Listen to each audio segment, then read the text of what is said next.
Tes, tes, tes, 1, 2, 3. Assalamualaikum warahmatullahi wabarakatuh. Hello, welcome to my YouTube channel. Shh, sebelum kalian simak videonya, jangan lupa like, subscribe, and share video ini ke media sosial yang kalian punya. Dan jangan lupa aktifin loncengnya ya. Oke, Assalamualaikum warahmatullahi wabarakatuh.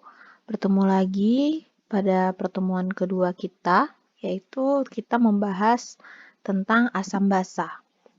Nah, pada minggu lalu kita udah membahas tentang konsep asam basa, di mana ada 3 ahli yang mengemukakan konsep asam basa atau teori asam basa, yaitu ada Arrhenius, Bronsted-Lowry, dan Lewis. Nah, ini bisa kalian baca sendiri ya, karena kemarin udah kita bahas. Nah, lanjut di sini ada tabel perbedaan antara ketiga teori tersebut. Ini juga bisa kalian baca sendiri. Ini selanjutnya ada tabel asam kuat dan basa kuat disertai nama juga dengan asam lemah dan basa lemahnya. Nah, di sini juga ada tabel dari berbagai jenis asam yang disertai dengan reaksi ionisasinya. Nah, contohnya di sini ada HF. HF itu adalah asam fluorida, di mana kalau kita ionisasikan, HF itu akan terionisasi menjadi H+ dan F-. Jadi ada ion H+ dan F-. Nah, di sini kita lihat koefisien atau angka di depan H+ itu tidak ada yang menandakan bahwa jumlah ion H+-nya hanya ada 1 atau valensi asamnya hanya ada 1. Berbeda dengan jika kita lihat dengan H2S. Kita bandingkan dengan H2S. H2S itu adalah asam sulfida. Kalau kita ionisasikan, di sini kan ada H2. Angka kecil 2 ini merupakan indeks, disebut dengan indeks. Ketika dia diionisasikan, indeks akan berubah menjadi koefisien. Koefisien itu angka besar yang ada di depan H+. Nah, di sini menyatakan jumlah dari ion H+-nya. Karena di sini hanya ada 2, maka koefisiennya 2, taruh di depan. 2H+ ditambah S2-. Nah, karena koefisiennya 2, maka jumlah valensi asamnya yaitu 2. Begitu seterusnya, nanti ada yang 3, ada yang 2 juga lagi, tergantung dari rumus asamnya apa dan bagaimana ionisasinya. Begitu juga dengan basa, sama dengan basa. Kalau tadi asam itu kita lihat dari berdasarkan teori Arrhenius itu kita lihat dari ion H+. Asam itu ditandai dengan adanya ion H+. Sedangkan basa kalau dari teori Arrhenius itu kita lihat dari adanya ion OH- ketika dia diionisasikan.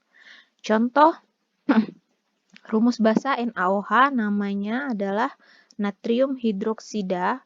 Ketika diionisasikan maka NaOH menjadi terurai ion Na+ ditambah ion OH-. Masing-masing memiliki satu buah ion Na+ dan satu buah ion OH-. Maka karena OH-nya di sini tidak memiliki koefisien, itu dianggap 1. Valensi basanya adalah 1. Jadi kalau tadi asam kita lihat H+-nya, kalau basa kita lihat OH-nya. Ini juga ada yang 2, ada yang 3. Yang 2 ini MgOH 2 kali. Nah, magnesium hidroksida, yang mana kalau kita ionisasikan, itu akan menjadi Mg2+ ditambah 2OH-. 2 ini didapat dari karena ini. Ada nomor indeks 2 yang menempel pada OH. Maka itu menandakan bahwa OH-nya ini, ion OH-nya ini ada 2. Seperti itu. Kita lanjut ke materi yang akan kita pelajari hari ini, yaitu tentang pH. Apa itu definisi pH?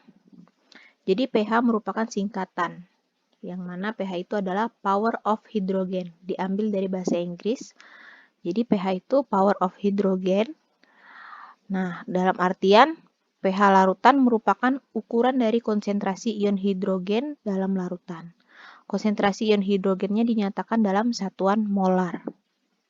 Nah, skala pH ditunjukkan dari angka 1 sampai 14. Ini juga ada kemarin disinggung di materi yang minggu lalu. Kalian bisa lihat file PPT yang ada di minggu lalu. Ini juga ada, saya singgung sedikit. Selanjutnya konsep pH. pH merupakan nilai derajat keasaman atau kebasaan dari suatu larutan. Nah, kan kita belajar tentang asam basa. Nilai derajat atau tingkat keasaman atau kebasaan dari suatu larutan itu bisa kita hitung atau dinyatakan dengan pH. pH juga menunjukkan tentang aktivitas ion hidrogen di dalam larutan. Nah, pH itu untuk asam. Sedangkan untuk basa itu dinamakan POH. Power of hidroksida. Kalau OH itu hidroksida, kalau H-nya itu adalah hidrogen. Lanjut, nah ini ada rentang pH yang kita tahu rentang pH itu ada dari 1 sampai 14 di mana pH 7 sama dengan netral. Di bawah 7 itu adalah indikasi asam, sedangkan lebih dari 7 itu adalah basa. Asam itu sendiri nanti akan dibagi menjadi dua, ada asam kuat dan asam lemah. Basa juga dibagi dua, basa kuat dan basa lemah. Untuk asam kuat itu rentang pH-nya antara 0 sampai 3. Sedangkan 4, 5, 6 itu asam lemah. Lalu 8, 9, 10 itu basa lemah. Dan 10 ke atas hingga 14 itu adalah basa kuat. Nah, ini juga ada rentangnya dari 0 sampai 14.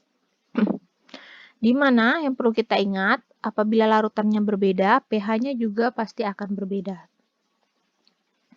Nih, di sini 7 itu netral. Nah, semakin ke bawah ininya, pH-nya, semakin turun pH-nya, maka tingkat keasamannya akan bertambah. Sedangkan semakin naik, itu tingkat keasamannya berkurang. Yang bertambah adalah tingkat kebasaannya.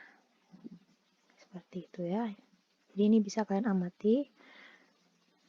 Nah, untuk rumus, pH itu dirumuskan sama dengan min log konsentrasi H+. Sedangkan POH min log konsentrasi OH-. Jadi dia sangat bergantung dengan H+. Kalau untuk pH, pH ini untuk asam, lalu POH itu untuk basa, dia bergantung dengan konsentrasi ion OH-.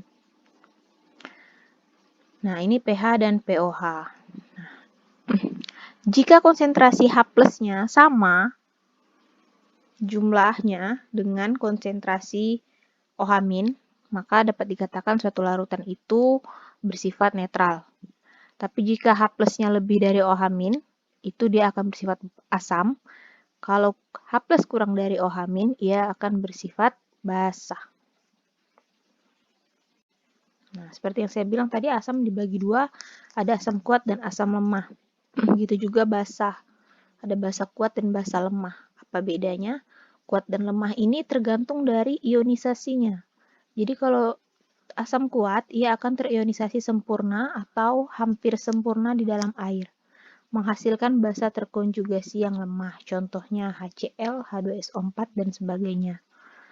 Kebalikannya asam lemah, dia kurang dari 100% terionisasi dalam air. Jadi dia tidak terionisasi sempurna kalau asam lemah. Nah, ionisasi itu menandakan kekuatan dari suatu asam atau basa, di mana ada istilah derajat ionisasi. Derajat ionisasi itu dilambangkan dengan alfa di sini. Ada simbol alfa. Di mana rumusnya alfa sama dengan jumlah zat yang mengion per jumlah zat mula-mula. Jika zat mengion sempurna, maka derajat ionisasinya sama dengan 1. Tapi jika tidak mengion sama sekali, derajat ionisasinya 0. Jika batas harga derajat ionisasi antara 0 sampai 1.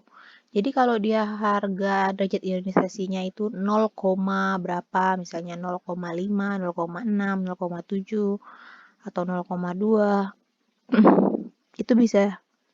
Jadi dia adalah asam lemah. Jadi yang asam kuat atau basa kuat, derajat ionisasinya itu pasti 1. Sedangkan kalau nilainya di antara 0 dan 1, maka ia merupakan asam lemah atau basa lemah. Nah, ini sekumpulan rumus asam basa. Jadi nanti pH dan konsentrasi H+ atau konsentrasi OH- itu bisa kita cari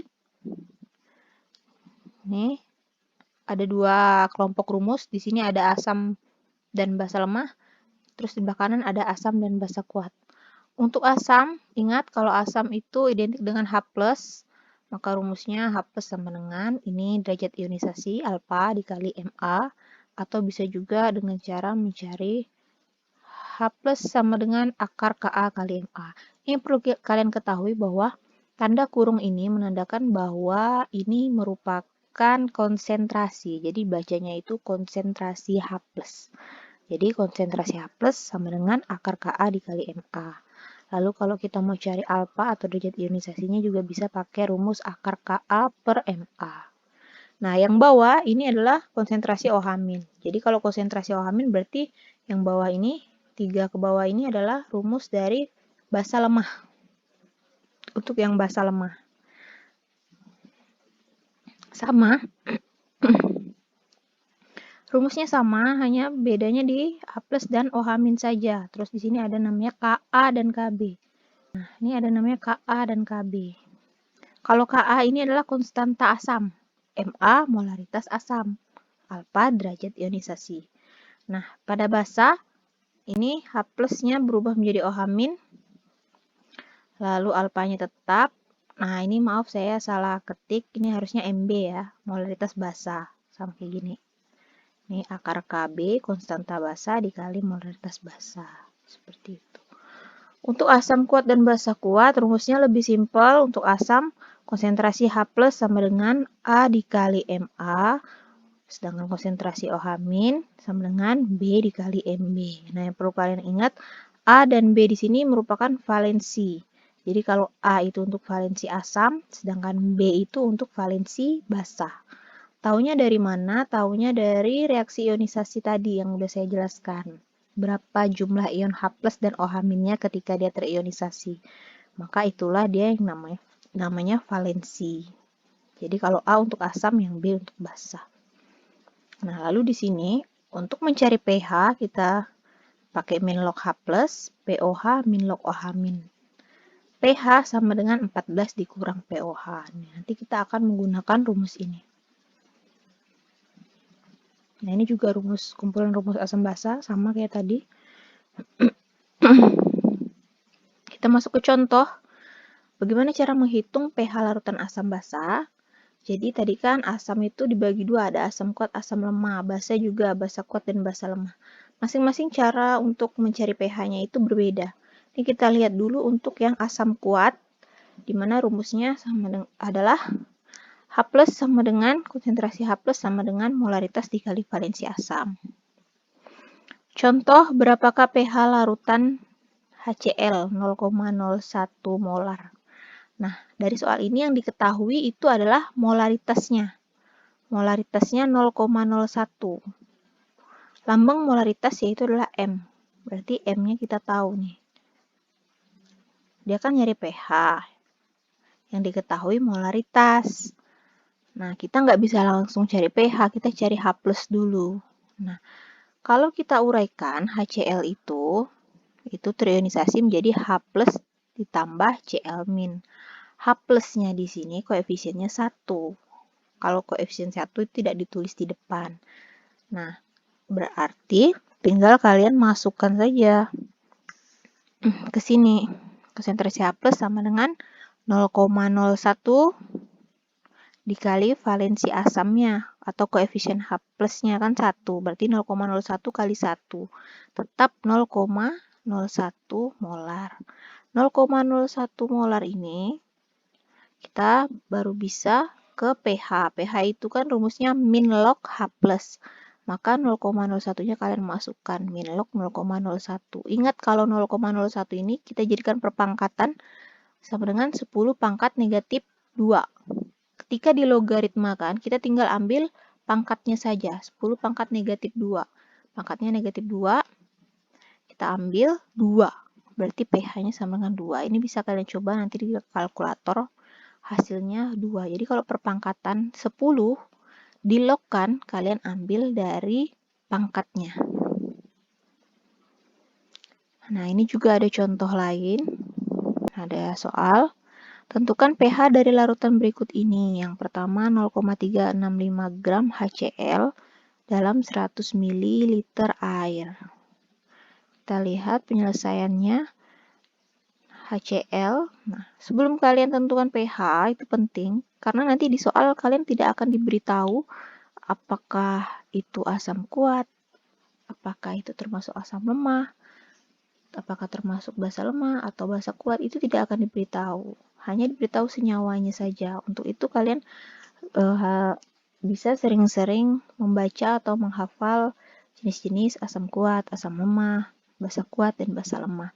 Jadi sebelum mencari pH, kalian mesti tahu dulu, oh senyawa ini itu termasuk kuat atau lemah, asam atau basa. Kayak nomor 1, ini kan senyawanya HCl. HCl itu adalah asam karena kita lihat asam klorida. HCl itu asam klorida. Dia merupakan senyawa asam. Nah, asamnya asam kuat atau asam lemah? HCl itu adalah asam kuat, di mana MR-nya kalau kita cari itu sama dengan 36,5. Kita disuruh cari pH. Sebelum cari pH, di sini kita nggak, kan pH itu kan rumusnya min log H+, sedangkan di soal itu tidak diketahui konsentrasi H+, hanya diketahui volume air dan gram HCl. Berarti kita mesti cari molaritas terlebih dahulu. Cari molaritas, rumusnya gram per mr dikali 1000 per volume. Nah, berarti kalian tinggal masukkan gramnya, ini kan ada gramnya di sini, 0,365 per mr-nya, 36,5 dikali 1000. 1000 ini emang dari rumusnya, terus per volume dalam mililiter. Kalian ambil ini mililiter, volumenya 100 mililiter. Masukkan, hitung, lalu hasilnya adalah 0,1 molar. Karena HCl asam valensi 1, maka molaritas ion H+ sama dengan molaritas HCl. Karena dia valensinya 1, jadi tidak perlu kita kalikan. Kalau kita kalikan pun hasilnya sama. Seperti contoh sebelumnya tadi. Maka pH sama dengan min log H+. Masukkan H+-nya 10 pangkat negatif 1. Nah, hasilnya lognya hilang, kalian hanya perlu ambil pangkatnya saja. Positif 1, maka pH-nya sama dengan 1. Nah, lalu bagaimana yang nomor 2? Itu senyawanya beda. Senyawanya H2SO4, 0,02 mol H2SO4 sebanyak 200 ml. Nah, H2SO4 itu merupakan asam kuat dengan Mr98. Sama seperti cara yang tadi, kalian masukkan ke rumus molaritas terlebih dahulu. Nah, rumus molaritas itu gram per mr. Gram per mr ini bisa kita ganti dengan mol. Karena gram per mr itu adalah rumus mol. Nah, nomor 2 kan yang diketahui mol bukan gram. Maka kalian langsung masukkan di sini mol. Masukkan molnya 0,02, 1000 per volumenya 200, hasilnya 0,1 molar. Nah, ini ada perbedaan antara nomor 1 dan nomor 2. Kalau nomor 1 itu HCl. Hanya ion H+-nya cuma ada 1, maka nanti molaritas ion H+-nya sama dengan molaritas HCl. Nih, konsentrasi H+-nya nanti sama seperti konsentrasi atau molaritas HCl karena valensinya 1. Tapi karena H2SO4 ini valensinya 2, ini kan hanya ada 2, maka perlu kita kalikan. Maka konsentrasi H+ sama dengan 2 dikali molaritas H2SO4. Karena 0,1 ini punya H2SO4, bukan punya H+. Jadi harus kalian kalikan 2. Dapatlah hasilnya 2 dikali 10 pangkat negatif 1. Nah, kalau kayak gini, cari pH-nya gimana? Kalian ambil pangkatnya, 1, ini kan 1. Taruh di depan, 1 dikurang, karena pangkatnya negatif tadi, 1 dikurang log 2. Jadi diputar, pangkat ke depan, angka yang ini ke belakang. Lanjut untuk asam lemah. Nah, di sini ada contoh buat asam lemah. Kalau tetapan ionisasi, kalau Ka-nya diketahui, maka rumusnya konsentrasi H+ sama dengan akar Ka kali Ma. Sedangkan kalau ionisasi asam, derajat ionisasinya yang diketahui, maka H+ sama dengan Ma kali alfa. Nah, ini caranya sama. Jadi kalau kalian bingung melihat rumus kimia ini, sebelum kalian hitung, kalian uraikan dulu atau kalian ionisasikan dulu untuk melihat jumlah H+ atau OH-nya. Nah, ingat kalau dia punya Ka berarti dia asam lemah. Jadi kalian pertama-tama emang kalian harus mengelompokkannya dulu, ini asam atau basa. Kalau kalian udah ketemu, oh ini asam, lalu ini asam lemah atau asam kuat, baru kalian bisa menentukan rumusnya. Nah, ini bisa kalian perhatikan contohnya juga ada banyak di sini. Yang tadi itu asam lemah, nah yang ini basa kuat.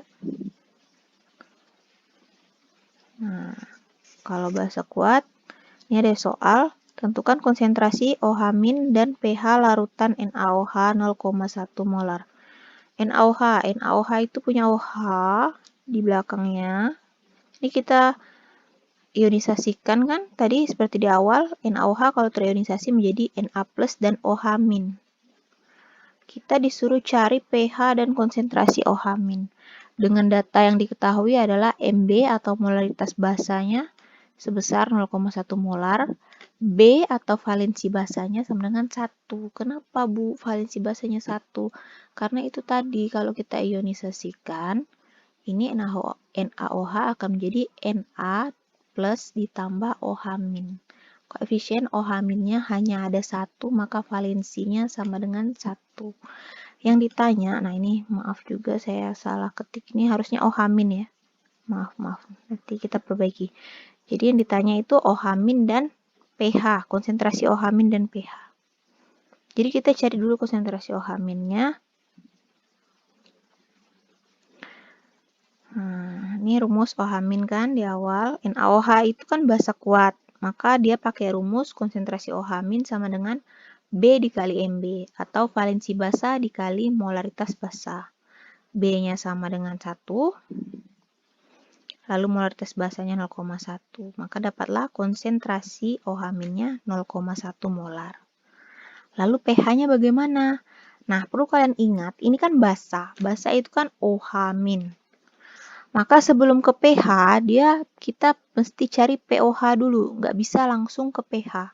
Jadi kita cari pOH dulu dengan rumus min log konsentrasi OH-. Masukkan min log 0,1, kan tadi ini hasilnya 0,1. 0,1 kalau kalian pangkatkan, itu jadi 10 pangkat negatif 1. Berarti pOH-nya sama dengan 1. Ingat ya, kalau mau merubah log menjadi angka biasa, itu kalian lihat pangkatnya. 1. Nah, kalau udah dapat pOH, baru bisa ke pH. Rumus pH, 14 dikurang pOH. 14 ini didapat dari rentang maksimal pH, itu kan 1 sampai 14 paling tinggi. Nah, maka 14 dikurang pOH, 14 dikurang 1. Dapatlah dari soal ini, berarti larutan NaOH-nya itu memiliki pH 13. Seperti itu. Nah, ini contoh-contoh lain. Bisa kalian perhatikan di sini. Bisa kalian cermati dulu sebelum kalian mengerjakan latihan. Lalu ini yang basa lemah. Sama seperti tadi. Nah, jika ada yang ingin kalian tanyakan, kalian bisa komen di YouTube atau di Classroom atau langsung ke WA saya. Sekian penjelasan dari saya. Assalamualaikum warahmatullahi wabarakatuh. Terima kasih telah menonton video ini hingga selesai. Dukung terus channel ini ya dengan cara like, comment, and subscribe. Dan jangan lupa aktifin loncengnya. See you on the next video.